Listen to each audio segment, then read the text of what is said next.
Designing Diliman, Campus Architecture and the Designed Environment of the University of the Philippines in Diliman.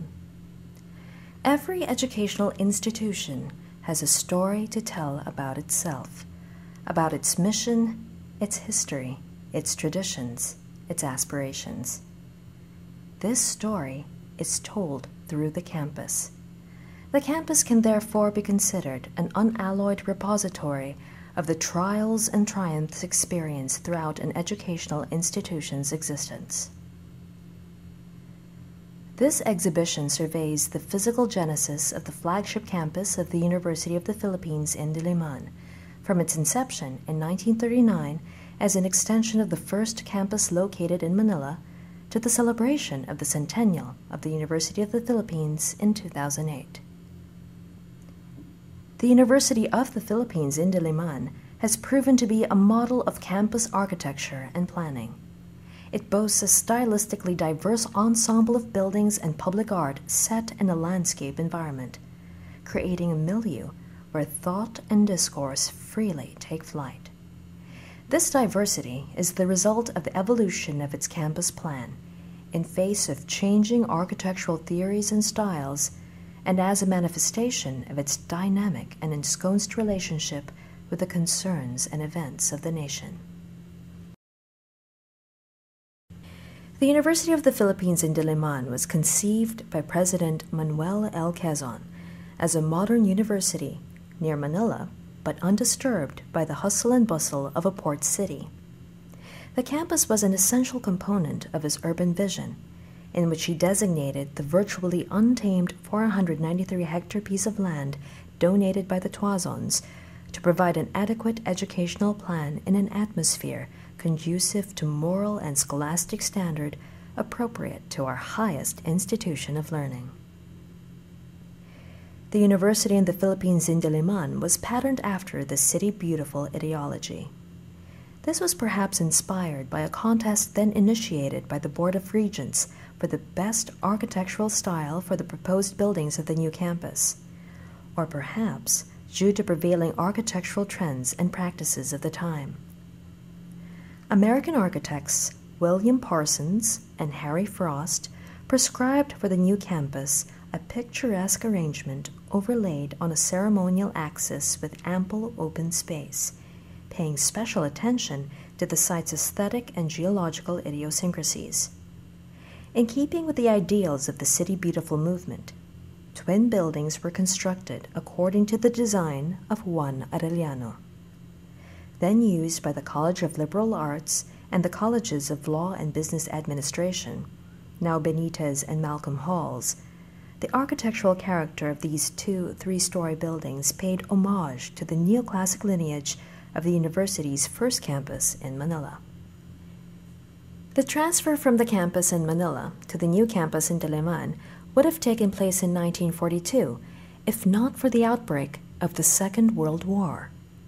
All construction ground to a halt, but the campus itself momentarily transformed according to the dictates of its occupants, first by the Japanese Army, and later, after the war, by the United States Army, by virtue of a lease on the property which expired in 1948. The historic transfer from the campus in Manila to the campus in Diliman finally happened in 1949. Construction of the new campus then immediately commenced using funds given by the United States War Damage Commission, proceeding at an extremely rapid pace as the deadline for the expenditure of war damage funds was set in 1950. It was in the University of the Philippines in Diliman where architecture found daring new expressions, where neoclassical styles were denounced, and where modern constructs were embraced. The Diliman campus veritably became the architectural laboratory of such architects as Cesar Concho, Juan Nakpil, and Leandro Locsin, where volumetric invention and strong modernist geometries tempered by academic tenets took root. Such sweeps of style possess the symbolic allure for rebuilding terrain once ravaged by war into a landscape which conveys the promises of the future.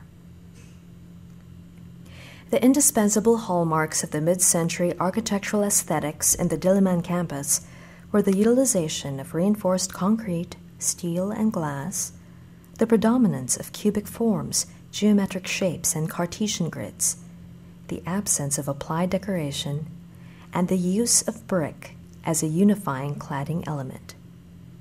Brise-soleil, or sunbreakers, glass walls, pier screens, and thin concrete shells also became staple architectural elements in the 1950s and 1960s.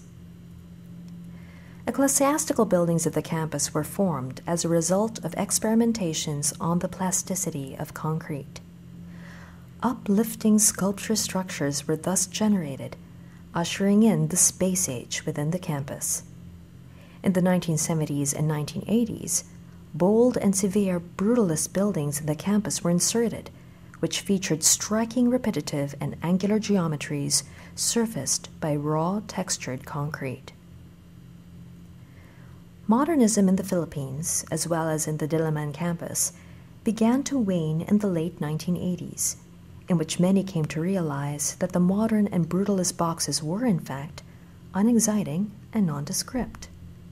The designed environment of the Diliman campus instead became more concerned with context and tradition. In the 1990s and 2000s, buildings were characterized by the resurgence of classical massing erected in concrete and surfaced in pebble wash, vibrant colors, employment of high-tech imagery, and attempts at deconstruction, all executed in answer to the call for postmodern plurality. In the current era, the University of the Philippines meets the new demands and aesthetic trends of high technology and the information age. The euphoria for the University of the Philippines centenary auspiciously fuels the development of the Diliman campus, signaling an infrastructure boom that is slated to last until 2011. This frenzy is almost an echo of the rapid building of the campus that occurred 50 years ago. While the campus now has a number of landmark buildings by name architects and national artists, its buildings do not operate as individual units, but as an ensemble, collectively creating spaces that are conducive to scholarly pursuit. The name Diliman may have originated from the edible species of fern which once thrived abundantly in the area, but now the name Diliman is synonymous to architectural integrity and intellectual inspiration, due in large part to the University of the Philippines. A distinct sense of place has been created, a venue that hones convictions, shapes values, and nourishes critical minds and creative imaginations. Such awe-inspiring beauty and functional elegance guarantee that institutional memory for the University of the Philippines will indeed endure and will for always be cherished.